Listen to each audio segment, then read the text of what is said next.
Hey guys, how you going? I'm VaulSC. Today we're going to take a look at a infiNity bat rep between the Imperial Service of the Yuching faction, the Imperial Service Sectorial, up against still Phalanx, the Greeks, the Aleph sectorial that has been around for a long time. So it's very rare to play this particular matchup. I think it's a matchup favored with ISS because they can pump a lot of orders into units such as the Rushi, which will both have MSV2 and Shock, but we'll see how this one turns out.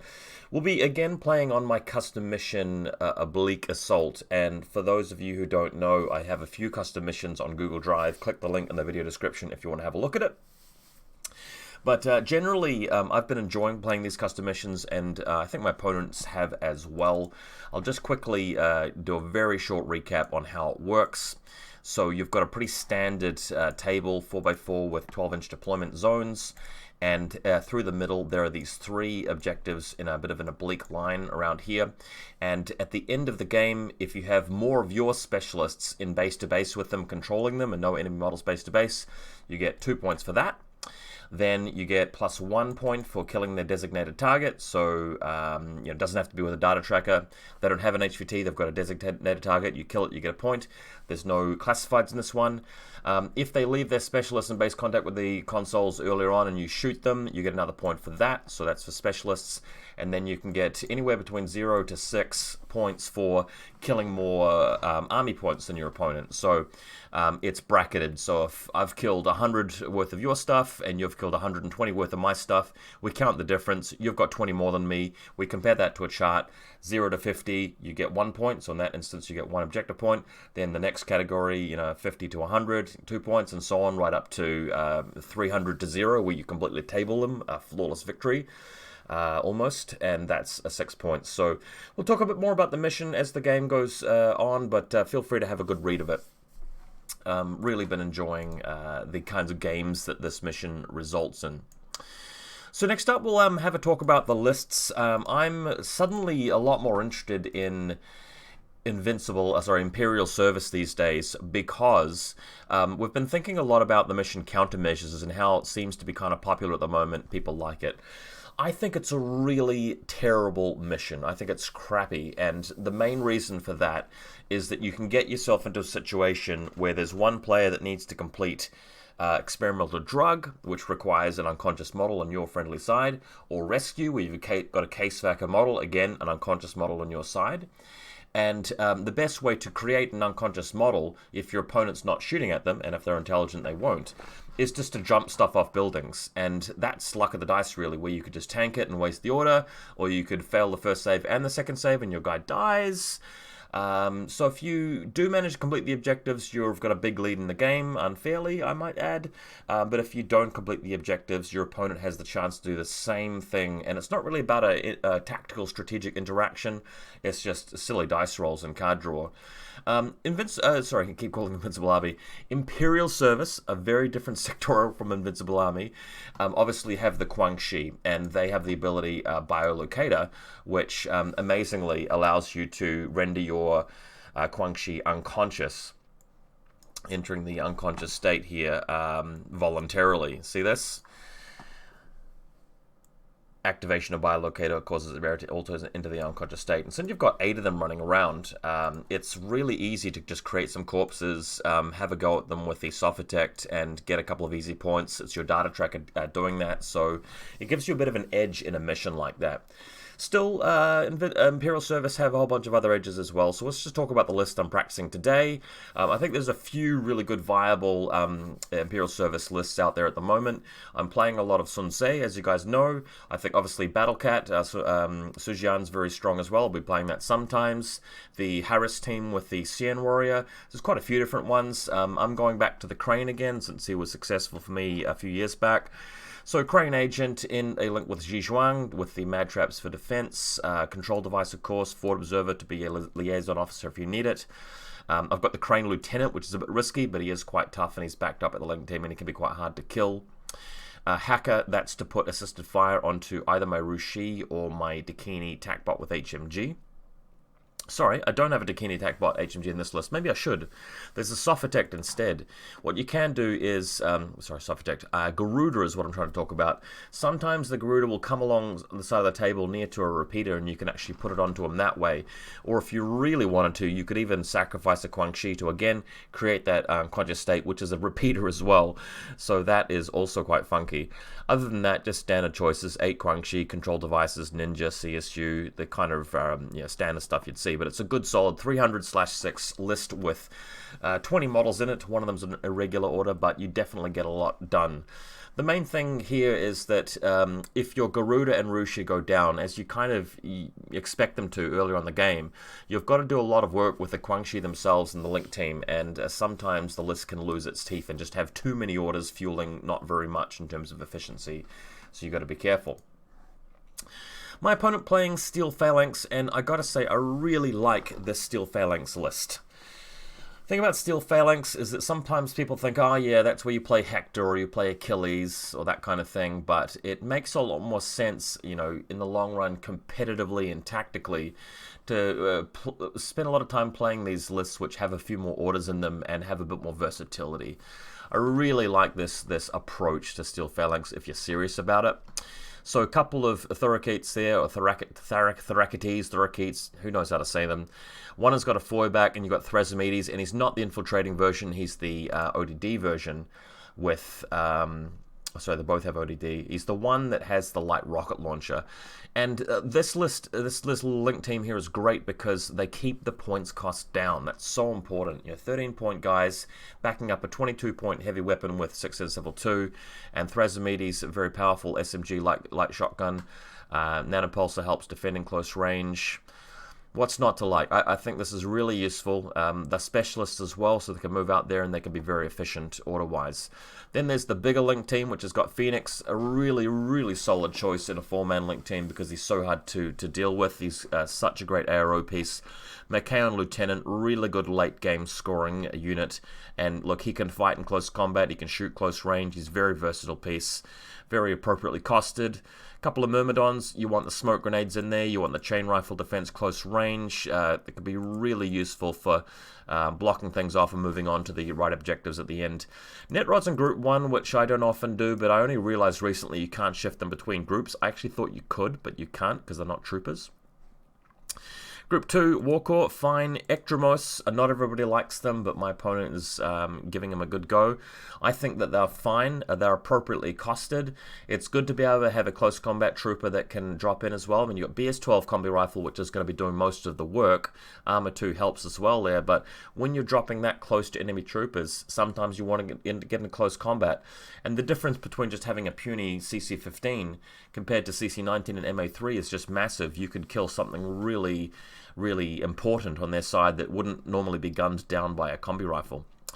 Basic Myrmidon cheerleader, I mean he's cheap enough to be a cheerleader but still useful, can be swapped into another group and added to a Link team. Agema Marksman, this is sort of the token ARO piece.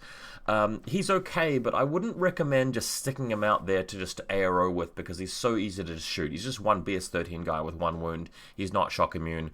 Better way to use him is to bring him out to ARO later in the game or use him in combination with smoke to actually shoot things in your active turn. Then we've got a couple of more of these Thorakity guys, which, again, they're just cheerleaders. I would almost go ahead and just take the Lamed Rebots to save even more points, so you could have another cheerleader in that group. But there's nothing wrong with them. They've still got the Chain Rifle SMG. They do a lot more work in your active turn than the Flash Pulse bot does, so can't really complain about them. And I guess you could make some sort of Link team as well if you were to change out the Agema. That's another variation of this list, but I really like this kind of setup. I think it's really cool. Okay, so let's get into it. I managed to win the dice roll for initiative, and I decided to pick the table side that I wanted because this mission has various ways of rewarding both first and second turn. So I took this table side. I set up the table here and found that the terrain over here was more to my liking. So my opponent's sitting up here, and interestingly, Steel Phalanx here going with second turn which I thought was a really interesting choice, because if you defend well enough, this mission can actually really be advantageous to second turn. But the thing is, Steel Phalanx can be kind of flimsy and kind of weak against a Rushi with assisted fire, just pushing in there and shooting absolutely everything. So I thought that was a really ballsy move by him, and I felt like I'd be able to capitalize on it. But let's see how the game goes. Okay, so my opponent setting up here. This is the right-hand side flank. This model that looks like Patroclus or Classic Achilles or whatever he is right here, that is Thrasymedes in the Link team, adjoined to this Thorac. I don't know. I have no idea how to say this. It's gonna be a problem for this bat rep. Feuerbach here. You guys know what they are. SMG guy over here. We've got the Walker in the middle and Netrod landing nearby to the deployment zone, and just your basic, line trooper guy back here. We'll take another photo of the midfield. Actually, no, there's another photo of the right-hand side. So there you can see there the setup on the building. Then through to the middle. One of the Netrods are scattered out to the midfield. That'll be a juicy, easy picking. Probably be able to pick the other one off as well. These guys just hanging out down the back line. Then towards the left-hand side, you've got just your free-range cheerleader like we talked about, but then we've got Phoenix, we've got one of the Myrmidons backing him up, another Myrmidon backing him up, Machaon over here, so this is the group of 4, the Inamatakos group, and again, this is another one of the free-range sort of cheerleader people. So really pretty basic. Another background shot of them. I'll take the camera out of the way so you can see where Machaon is. My hidden deployment ninja right out in the center, and that is there to just jump on the objective at the end of the game, although I will be going first, so he'll have a turn to go after the ninja after it's sprung, but it's still a good position, because if he camps up around it, I may be able to move the ninja into close combat with something, or shoot the the DA bow at close range, tactical bow. Let's go through my deployment, left-hand side. So Guangxi, the yellow-vested ones are free range, they're not part of a Link team, but the chrome-vested ones will be. Another one back here. This is actually a Mad Trap. That's what I'm using to represent Mad Traps, because Zhizhuang is over here. Crane on top of the building, the Sophatex Yudbot nearby to him to go revive him. A control device, hacker, the boarding shotgun guys on the staircase, and there's Zhizhuang there, so that's where the Link team is. Although they're not part of a Link right now, because the other Guangxi group are hogging the Fire Team Core token right now. Note that also the Netrods just landed right in front of everybody, which is nice. So another close-up view, you can see the other Mad Trap right in front of the team using this planter as cover. Okay, so there's the backside of the Link team setup, not a Link team at the moment. Sophatect is nearby to move out to the right-hand side flank.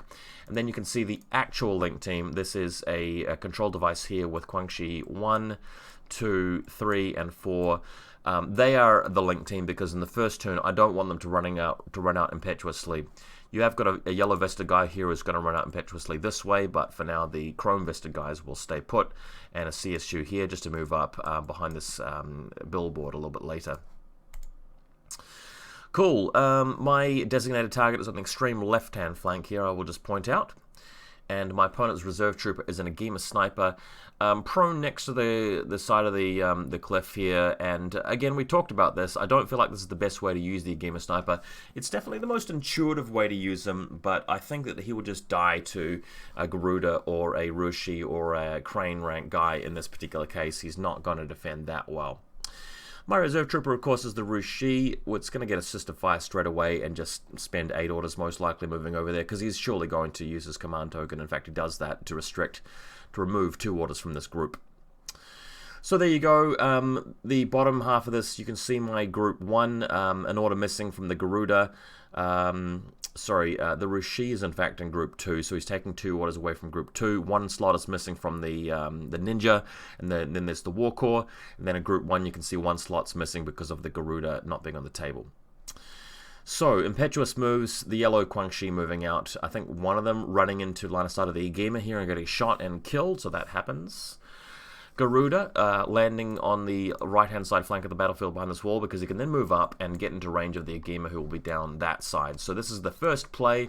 Sadly, I don't have assisted fire on him, but don't really care. Moving up here, initially firing at this Netrod, which alarmingly takes 2 orders to kill because he gets lucky with the Netrod, but that's okay. Netrod is removed, and then the Garuda can push around here and go after the Agema, which is there. Okay, so just pulling out and then pulling back again and shooting from that point next to the car, and 4 dice versus 1 dice.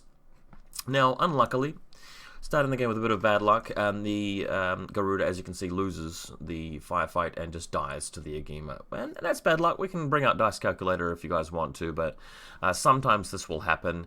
I think it's 12 dice needed from the Garuda because no assisted fire, versus, I think, a 13 on 1 dice from the Agema, if that is, in fact, his ballistic skill. Yeah, BS 13, 1 dice. So, Agema happens to win. That's okay. We can move on.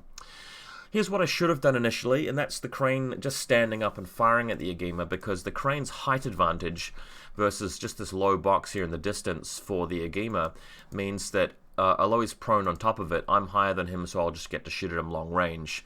With the X-Visor, I can ignore the long range penalty, so the chances of hitting him are very, very good with 5 dice and BS 16. So this is, I think, revealing of a mistake by me. Since I had this opportunity, I really should have just gone at it with the crane first. The thinking in my head was that because I've got to spend a command token creating the link team over here, because I started with the Guangxi and the link team, that cost me the command token. Then I'm going to want to spend it again to move it back later in the turn so that I don't, impetuous with that side of the table. I figured I could attack with the Garuda first, kill him, and then save me 2 command tokens rather than doing this first. Whereas I ended up having to do this anyway. So I'm not too sure what the better move was. Even the crane firing by himself 4 dice without the ballistic skill and burst bonus might have been the way to go, because even if he does get shot, I've got a Yudbot there to repair him. I could have used the Lieutenant's Order. It's hard to know. I mean, you might just say, well, the Garuda, likely wasn't going to die there anyway, so what I did initially was fine. It's kind of hard to really math it out, and it's not just the math. It's about the not just the probability, but the stakes. Like, what does it mean for the position you're going to get yourself into and the resources you have later? infiNity can be quite complicated. Okay, so Hacker puts down assisted fire onto our friendly Rushi, who now moves out, and what we're going to do here is we're going to take on this Thorakitai Feuerbach. And by the way, the crane does destroy the Agema quite handily with the Spitfire, and then just drops back down to prone, and we do, of course, move the link back to the Guangxi. So Rushi is with assisted fire going up against this Feuerbach. Again, pretty good odds here. 15s on 4 dice versus Feuerbach, which does not ignore cover, so he'd be needing 12s on 2 dice. Rushi does manage to win it, but irritatingly, he passes his armor save and ducks into cover here. Not only that, he had to pass a religious check as well, because religious means you've got to pass the willpower check before you deliberately fail the guts. So I got a little bit unlucky with the Garuda. The crane was fine, and I've got a little bit unlucky here with the Rushi. Not that I've lost it, but I really was hoping to kill this Feuerbach here, because again, I felt like in this matchup, just putting out that Feuerbach there to do AROs is probably not the best, because you know that you're going to be up against something with assisted fire, possibly Rushi kind of thing, and the odds of just losing your model right off the bat are not very good. The odds of losing it are quite high, I meant to say. So maybe a small mistake there by Steel Phalanx, but luck has it that he's not punished. Walker just shifting his stance a little bit just to get a bit of a different angle onto the stairway up the top there. I'm moving my CSU closer to this billboard here. I was thinking of moving the Sophitect over to repair the Garuda, but I didn't quite have the orders this turn, so I thought I'd leave it till next turn.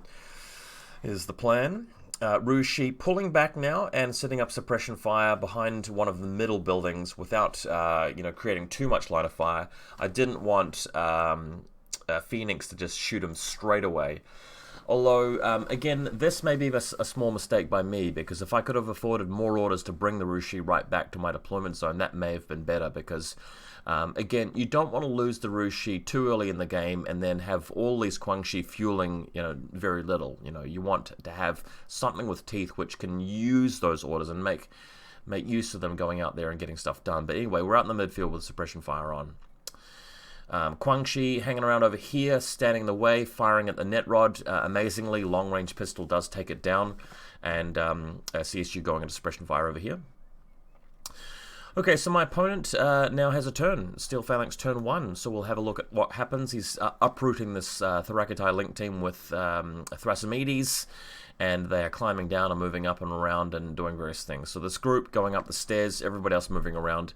And what you'll be able to do is you'll be able to pull over to the side here and fire over top of this billboard at the VaulSC at some point, which again is dangerous because I've got suppression fire, I've got assisted fire, but he does have the active turn, so taking a bit of a risk, but does manage to destroy it.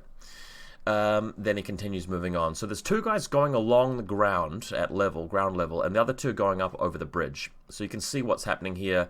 Two guys down below, two guys up top, and they're moving across the bridge to the point where they get here and could go after the designated target.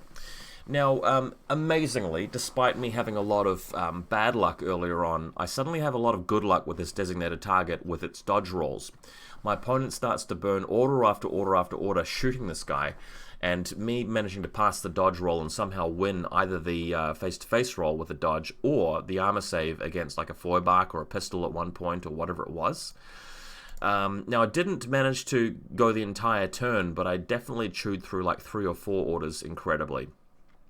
You do have to ask, though, what kind of luck would you rather have? Would you rather have the Garuda versus the Igema, or the VaulSC versus the Thurakatai Feuerbach? Would you want to win those face-to-face rolls and kill them? Or would you rather have your designated target last 3 or 4 orders and cost them 3 or 4 orders that they could have otherwise used? And I'm pretty sure everybody knows the answer to that question. It's probably more valuable to have just killed this Feuerbach in the first place, and you're happily willing to lose your designated target if they push in there with some SMGs later on. But that's the way the cookie crumbles. He does end up out here, and he does end up with the Link team running out of orders, but setting up in pretty strong position, putting the right guys prone, the right guys standing up, and amazingly, the designated target gets left unconscious at the end of this, which means that I could go and revive him. There you go, sitting pretty, unconscious. Okay, Walker reshuffling, getting to a different position, coming up here on top of this building where he'll be able to overlook the building over here where I'm going to emerge from. This can be quite strong because if it costs me an order, that will be fewer orders spent destroying his Thurakatai Link team. And certain people going into suppression fire on the other side of the board with Phoenix not really moving out. Okay, so Imperial Service turn 2. And we've got Guangxi moving out impetuously and getting shot because, you know, we've got Thrasymedes with a light rocket launcher there. Thrasymedes, I'll just point out his position. Here he's standing up. There's a guy behind this little board, and there's 2 people prone up on top of the roof. So I'm thinking carefully, and I did take a bit of time to think about this, what's the best way to destroy them? And one play which really struck out in my mind is uprooting the Link team with the crane, moving over there, and doing basically what he did, where I have 1 or 2 people going on the high ground, and a couple of people going low ground, and just having the efficiency of the Link team movement get me to where I need to be, and then start spinning individual orders to crush them. So we'll see how that plays out.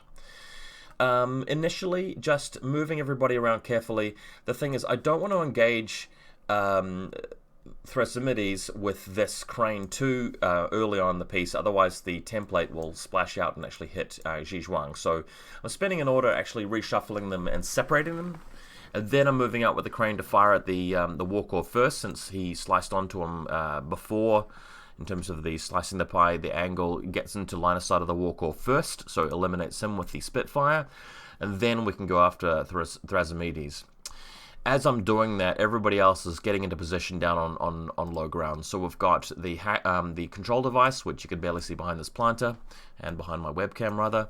Then you've got the hacker, Fort Observer going down, and Zhizhuang going down here. But the Link team is led by the crane, who stands up, has a go at Thrasymedes. Thrasymedes does have ODD, so it's a bit risky here, but you know, usually you expect the crane to win because it's good range band. You're talking BS16, comes down to 10s to hit on 5 dice, and Thrasymedes is going to be what, 12s on 2 dice.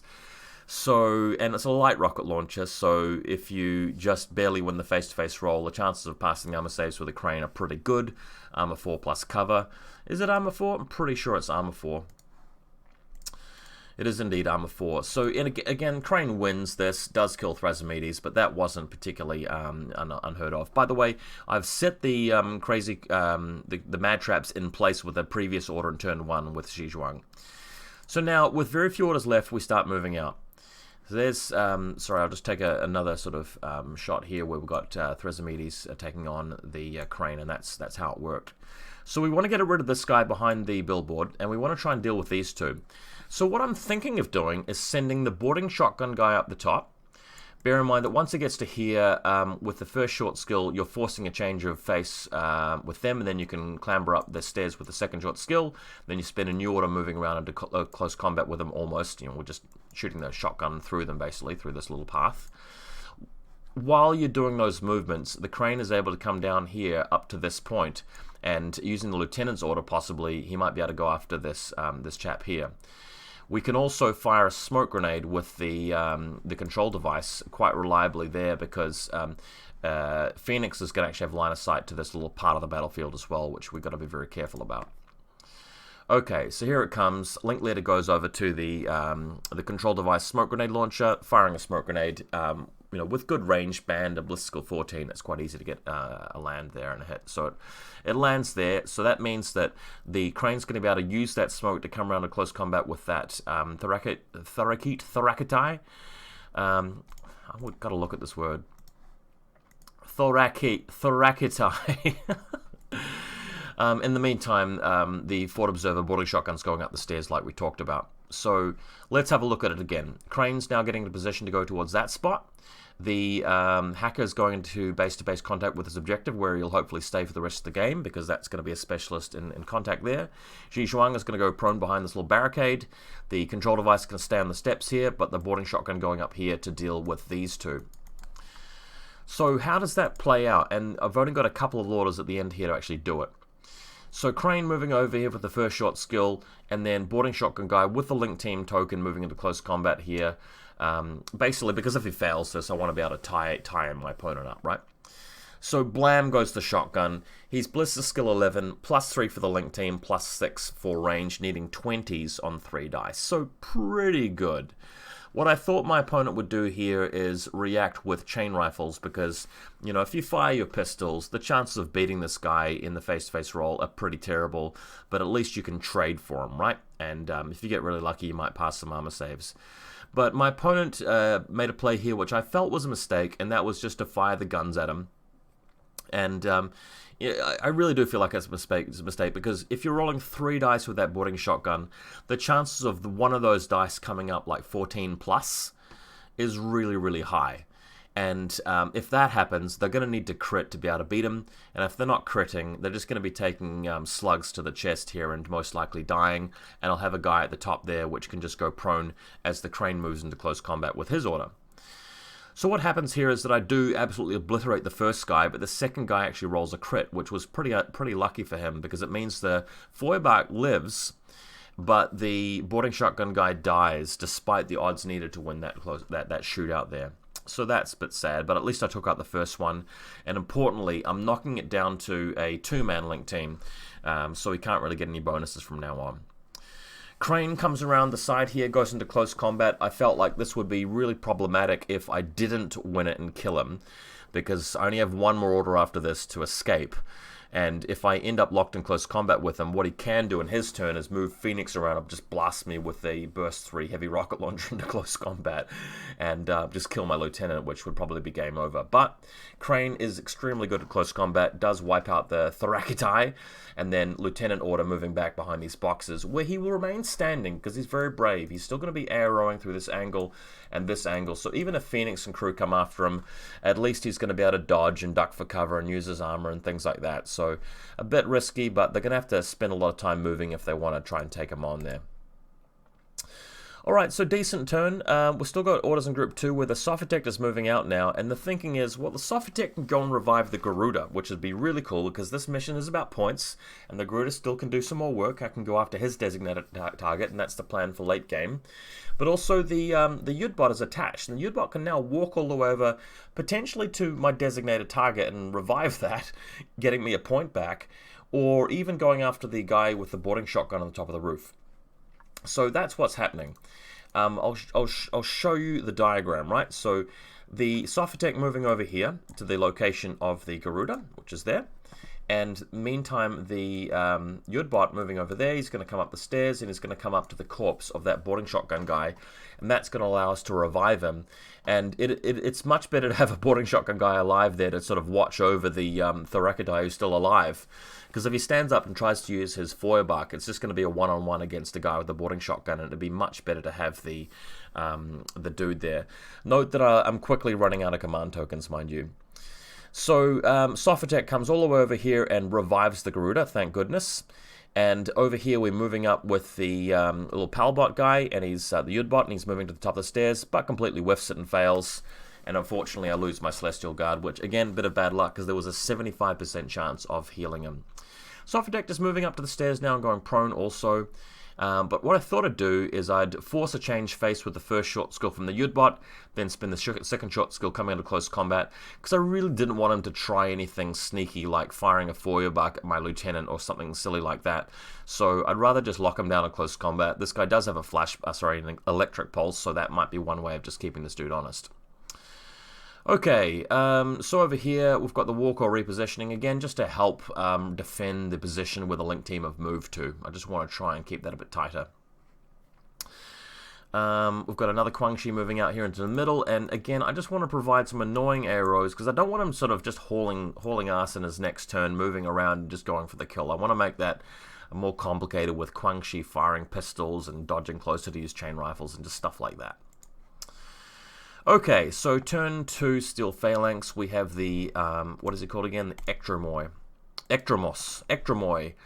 appearing on the side of the table right next to the Link team, and this is going to be fun. He's got a combi rifle. So, great play. Excellent play. He's going to be able to move out now just carefully to the corner here and fire his combi rifle at my Celestial Guard hacker, who unfortunately for me is facing the wrong way. I didn't see this drop trooper coming, so well played to my opponent. He's able to just move here and pick off this combi rifle guy quite handily. So there you go. Great little model, great little photo. Down goes the Celestial Guard. Then what he can do is he can just turn around the corner a little bit more and go after, say, the Quan Chi. And the Quan Chi's like dodging and blapping back with his pistol, but here's where I start to get a bit lucky at managing to survive. And he goes dogged over here. Then the Ectromoi is going to try and move in closer to this box. He wants to avoid the Crane, because the Crane's got, pretty good blister skill. He's got a nanopulsar as well, things like that. But ultimately, he's going to be trying to fire at the Celestial Guard with control device and smoke grenade launcher. So he's basically splitting his burst a little bit here between the Quan Chi and the control device launcher as he approaches this this cube on the side of the table. Xi Zhuang is safe for now, but might not be later. So moving in here, firing at the control device, I'm managing to pass an armor save here, luckily. So pulling back further up to the cover of the stairs into total cover, which will help a great deal. Then he's trying to go after nobody, really. Quan Chi in the distance, just blapping away with his pistol versus combi rifle. So he decides to force a change face from the Crane and then move around into close combat with the second short skill. And this is really interesting, because it turns out that the Ectromos, with a double action close combat weapon, mind you, CC19 with MA3, and I'm sitting there with CC22 and MA3. So it's a, advantageous fight for the Crane, but you don't want to mess that up. You don't want to suddenly, get a hit come through and the double action kills you or something like that. That's just disastrous. So he's put his Ectromoi in a kind of an annoying situation where I don't really want to risk it with my lieutenant. So that's pretty cool play. On the other side of the table here, he's just reshuffling a couple more troopers, getting them to better positions. Just take my camera and put it up the top. Alrighty, so leaving nothing to chance, in my final turn 3 here, the Ninja moving from the center of the table is going to move directly towards the close combat and take out the Ectromoi, just because it's about points at the stage. I want to have a big points advantage going into the end. The Ninja is probably not going to do very well hanging out in the middle of the table against McKeown and the boys, so the Ninja moving over here, just making absolutely sure that we kill this Ectromoi. And I roll the 2 dice that I've got because of the burst bonus with a friend being there, and I roll like a 1 and a 6, and I'm like, ugh, crap, and he rolls a 9. But then we realized, hang on, I've got +3 to my my stat, so I roll a 9 as well. It's an even result, so wasting an order, spinning a new order, and then killing him. And then we can move the Ninja into base contact with this objective now that I've lost my my hacker, my Celestial Guard hacker. So Ekjamoy is down, Ninja's base contact with the objective. It's about having specialists into contact with these things at the end. That's going to be really important, so it's freed that up. With the Garuda now having been revived previously, we're going to move around, and the plan is to come around here and then show up to this spot here and fire at its designated target, which is on the other side of this wall. So that is what the Garuda is going to be doing, with very few orders to do it with, but we're pulling around here. We're going to end the order behind this objective, just so I can protect it, possibly against McKeown and crew, firing at the designated target, just managing to kill it, and luckily the Garuda picking me up a point there. So designated target, we're even. I've killed more specialists than him, so I'm up a point.